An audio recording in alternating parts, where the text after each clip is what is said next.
Este episodio de la colección Testimonios de la Educación en Canarias está dedicado a recordar y reconstruir lo que fue el arranque y desarrollo de los servicios de orientación educativa y escolar en Canarias.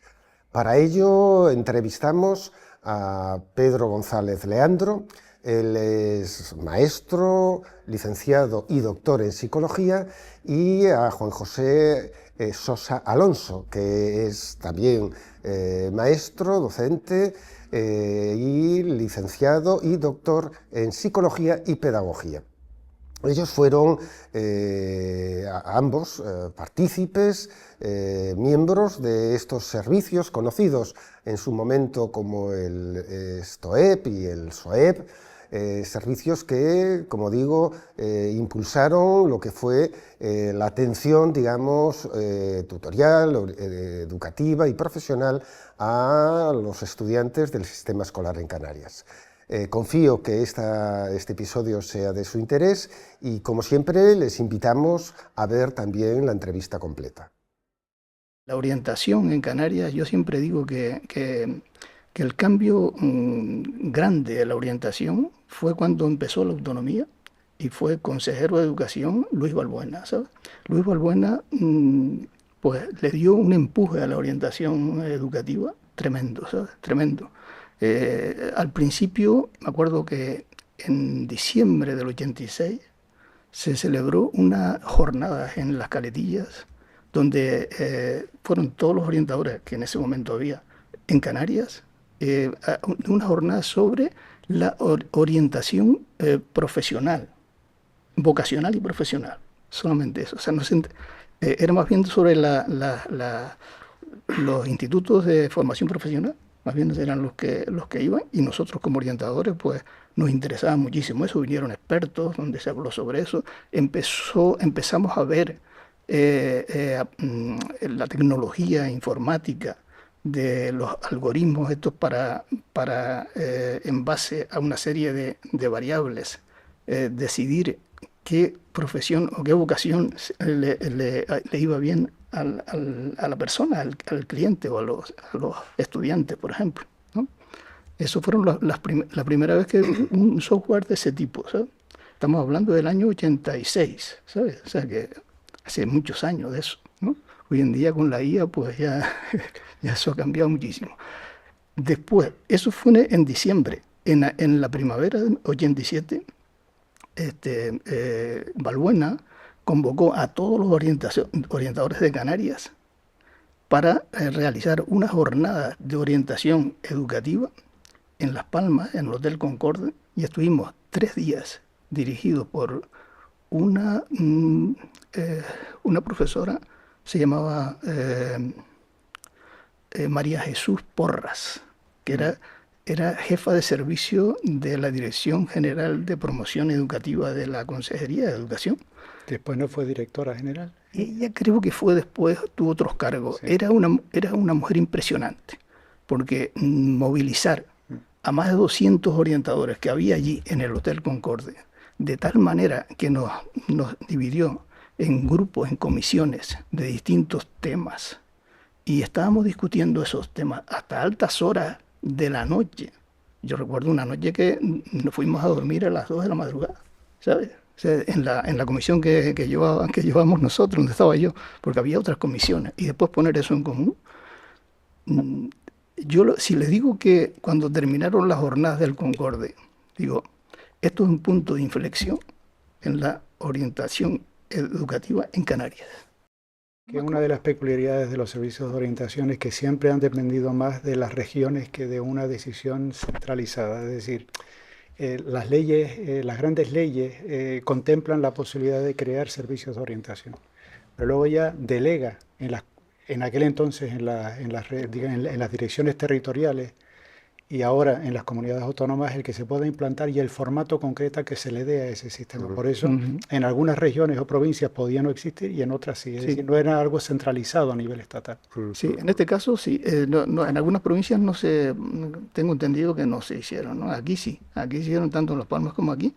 Y eso dependía de la inspección. O sea, porque Vale, o sea, el servicio nace como parte de la inspección. Exactamente. Vale. El cambio fue, como le digo, cuando entró la autonomía, entró Luis Balbuena de consejero, y entonces ahí ya dependía de la Dirección General de Promoción Educativa, es decir, dentro de la consejería de la consejería estaba María Jesús Porra, era la jefa de servicio de este servicio. Y fue un cambio radical en la orientación educativa. Se pasó a la enseñanza media también, ¿no? O sea que a partir del año 90. Que además es cuando empieza a crecer enormemente el número de personas que integran el servicio. Exactamente. Entonces, no solamente eso, sino que se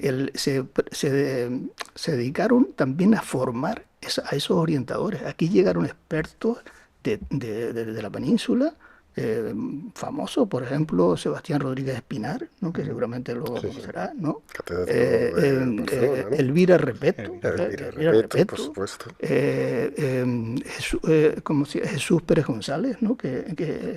No sé si lo conocerá, él es psicólogo, ¿no? Estas dos que acabo de nombrar eran pedagogos, pero pedagogos de alto nivel, ¿no? O sea que yo me acuerdo que Sebastián Rodríguez Espinar era un tipo que a mí me encantaban las cosas que decía y cómo los explicaba y tal. Tenía una rigurosidad tremenda, ¿no?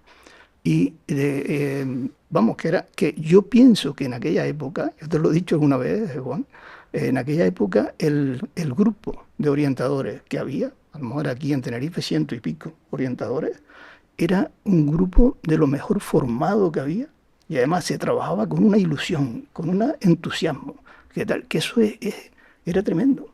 Que después se vino abajo. Yo creo que ustedes inventaron la profesión aquí. Pues exactamente, eso, siempre lo he dicho y además hay una conferencia en ADEGE sobre la orientación, tenía por aquí algunos apuntes de eso, donde ponía eso, que a partir de ahí se creó una profesión. La LOCSE, entre otras cosas, lo que hizo fue introducir la actividad orientadora dentro del currículo. Hasta ese momento era una cuestión que había ido surgiendo como consecuencia. Vamos a ver, la orientación ha ido evolucionando a lo largo del tiempo, pues como han ido evolucionando los paradigmas de base que han ido nutriendo al sistema educativo. En la década de los 70 lo que imperaba era el paradigma técnico, tecnocrático, donde además la psicometría y la medición, la estandarización, pues tuvo una importancia fundamental, ¿no? Y coherentemente con eso, la labor que se empieza a desarrollar es un poco la que ha descrito Pedro, ¿no? Pero luego, a lo largo del tiempo, la perspectiva que se tenía de la intervención, digamos, educadora, incluso del desarrollo del currículum, ha ido cambiando y la orientación fue cambiando paralelamente, ¿no? Entonces, con la LOCSE, ¿qué llega? Pues llega un paradigma, digamos, un modelo de orientación que ya había empezado a mutar con el STOEP, como dice Pedro, y que trata de incorporarse más a una función más educativa, más que, digamos, diagnosticadora. Sigue manteniendo el diagnóstico, sigue manteniendo las funciones de identificación precoz, pero digamos que se le da mayor importancia dentro del rol del orientador a toda la función de liderazgo, de asesoramiento, de crecimiento educativo dentro del claustro de cara a la intervención, que hasta ese momento eran como cuestiones que habían quedado un poquito más separadas o desde luego no reguladas normativamente, otra cosa que se hiciera. Entonces, ¿qué pasa? Que con eso empiezan a surgir como yo diría que con la LOCSE lo que se complejiza es el modelo de orientación, porque aparecen perfiles de orientadores diferentes, dependiendo de si desempeñas tu función en primaria o en secundaria. En primaria seguías más ligado a esa función identificadora, precoz, de dificultades de aprendizaje, porque es prioritario, y en la secundaria empezaba a cobrar más importancia pues toda la labor de orientación tutorial, vocacional y también de asesoramiento al profesorado por la complejidad que traía la nueva etapa, que era la ESO, con la atención a la diversidad que se convirtió en el gran problema educativo de este país y que en aquellos años, yo llegué en el 96, se convirtió precisamente en el gran caballo de los orientadores. Cómo asesorar a aquellos claustros de profesores de enseñanzas medias que no estaban acostumbrados a lidiar con la diversidad y la complejidad que implicaba un modelo comprensivo hasta los 16 años. Un poco en aquellos años duros, pues la orientación tuvo que hacer funciones de asesoramiento en los claustros, ¿no? En la LOCSE salió el departamento de orientación, ¿no? En el departamento de orientación no solamente estaba el orientador, sino que había una serie de profesores, incluso yo tenía alumnos también, dentro de que iban en algunos momentos allí a trabajar con una actividad. Digamos que la presencia orgánica de la orientación dentro de los centros, sobre todo de secundaria, cobró una importancia Claro, es que inusitada, ¿no? Es decir, se crea como departamento. Tener departamento en un centro de secundaria es como decir tener representación en el Parlamento. claro, sí, Es es que, decir, somos un sector que tiene voz y voto dentro del claustro, que tiene un poder y específico y tal, ¿no? y además a mí me llamaban en las sesiones de evaluación, Claro, cuando en hacía las sesiones todas, de evaluación, en todas. estamos Teníamos que allí, estar en todas sí, las sí, sesiones de sí, sí, sí, evaluación. sí, sí, Y además teníamos que participar de todas las sí, sí, deliberaciones, sí, aunque no le hubiéramos dado clase al alumnado, sí, el profesorado tenía que consultar. Y entonces eso generaba un modelo de implantación pues esa es la dentro LOCSE, eso del... era la esencia de la LOCSE, ¿sabes? Esa Exactamente. es el ser, eso, Y eso generaba una presencia y una implantación de la orientación que desde luego no había tenido no. anteriormente, ¿no? Y luego se producen como dos categorías uno que se llama, que son las categorías de orientadores educativos de zona, una zona, Que son y estos que sí, apuntabas tú, que sí, tienen varios centros a los exacto. que atender. No, Y después están esta otra categoría que son los equipos específicos, Ujú. de, por ejemplo, de discapacidad visual, discapacidad auditiva, discapacidad motórica y trastornos generalizados del desarrollo, o sea, lo del espectro autista, estas cosas así. O sea, hay equipos dedicados a, específicamente. específicamente a ese tipo de Que cosas. tienen una implantación provincial. Exactamente. Todo Sí, esto sí, se sí. cree con el decreto de orientación del Sí, año sí. 95. En el año 95 se aprueba en Canarias el decreto de orientación que desarrollaba la LOCSE en ese aspecto y Sí, que hace la integración de todos esos equipos previos. Ya fíjate cómo ha sido el recorrido de un SOEF que empezó con 3 personas y como una sí, sí, sí. experiencia piloto vinculado a Experimental, la experimental inspección, total. empieza su recorrido. Mm. Posteriormente se crea el gabinete para la, digamos, para la discapacidad, el gabinete de la reforma para la discapacidad, que se atendía, digamos, intentaba hacer como un enfoque de diagnóstico y atención específica, especializada en las personas con discapacidad. Eso va evolucionando, va creciendo cuando ya en el año 1983 empezamos ya, digamos, la Consejería de Educación empieza a funcionar, se crean los STOEP, se van creando los STOEP, pasamos ya a un número mucho más amplio de Pero, orientadores y los equipos pero multiprofesionales. fíjate una cosa, ¿se acuerdan cuando les decía que las reuniones esas de los viernes de Miguel Ramírez, donde nos reuníamos los orientadores oficiales, digamos, ¿no? Y los orientadores invitados, ¿no? Porque me acuerdo que yo iba invitado porque como era maestro ahí en Araspo y era psicólogo y tal, pues me tenían cierta eso, y dice, bueno, pues vete por ahí. Y otros también que venían de la universidad. Me acuerdo de dos que venían de la universidad porque les gustaba aquello y, tal, y Ramírez dijo, pues sí, pues vengan y tal. Ramírez tenía una frase que era que ir creando orientadores como si fuera una mancha de aceite, ¿sabes? Entonces, y eso es lo que ha sido. O sea, y realmente yo creo que la LOCSE hacía un poco eso, el trabajar no solitario, sino trabajar con otra gente, con otros Mm, profesionales y que los nuevos, los orientadores nuevos se vayan introduciendo mm. en la dinámica de la Sí, orientación. yo creo que la idea de que, fíjate que es un servicio que siempre tuvo a gala el que en algún momento, ¿no? Con periodicidades que fueron cambiando con el tiempo, se reunían los diferentes compañeros del Mm. servicio para hacer un intercambio no solamente, digamos, de información, sino también de profesional, Sí, de experiencia, de apoyo mutuo. Entonces, esa cultura del apoyo que siempre ha estado en la base del funcionamiento de los servicios de orientación ha ido creando como una especie de escuela. sí, sí, Entonces, sí, esa idea de la mancha de aceite de Miguel Ramírez, pues yo sí, creo que sí, sí. efectivamente es No, no, así. tuvo Es decir, cierto. una generación formaba la siguiente. Sí.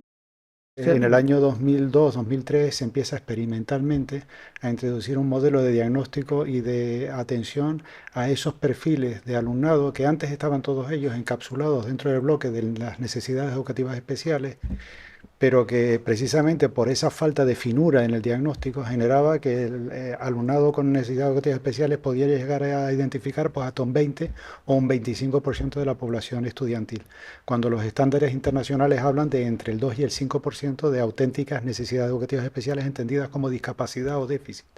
Entonces, ese 20% de más que teníamos eran porque se estaban metiendo dentro del saco de las NEE alumnado que en realidad tenía otro tipo de perfiles y que merecía, digamos, un diagnóstico más fino. Eso se empezó a trabajar aquí en Canarias antes de la aprobación de la LOE del año 2006 y la LOE, el capítulo de la LOE dedicado a las NEAE, es prácticamente un calco a las normativas que a nivel, digamos, regional había empezado a sacar Canarias, ¿no? Cuando se maneja todo lo digital, la inteligencia artificial, eso, no olvidar el espíritu crítico y la ética. Esas dos cosas, ¿sabes? Que son muy importantes, ¿sabes? Yo creo en la orientación educativa y en lo que uno le puede transmitir a los alumnos y a todo eso, ¿sabes? Porque, y ahí viene también la figura del mentor, es decir, que el mentor tiene que ser ético también, ¿sabes? Y si tú, o sea, que el orientador tiene que... Vamos, no puedo estar más de acuerdo contigo, Sí, y seguro que Manuel también. Efectivamente, pero vamos, lo que yo quería decir es que la figura del orientador no se coloca, digamos, en esa posición de, digamos, de interacción directa con el alumnado, sino que está en una posición más indirecta, llega al alumnado a través de la labor que hace con el profesorado, ¿no?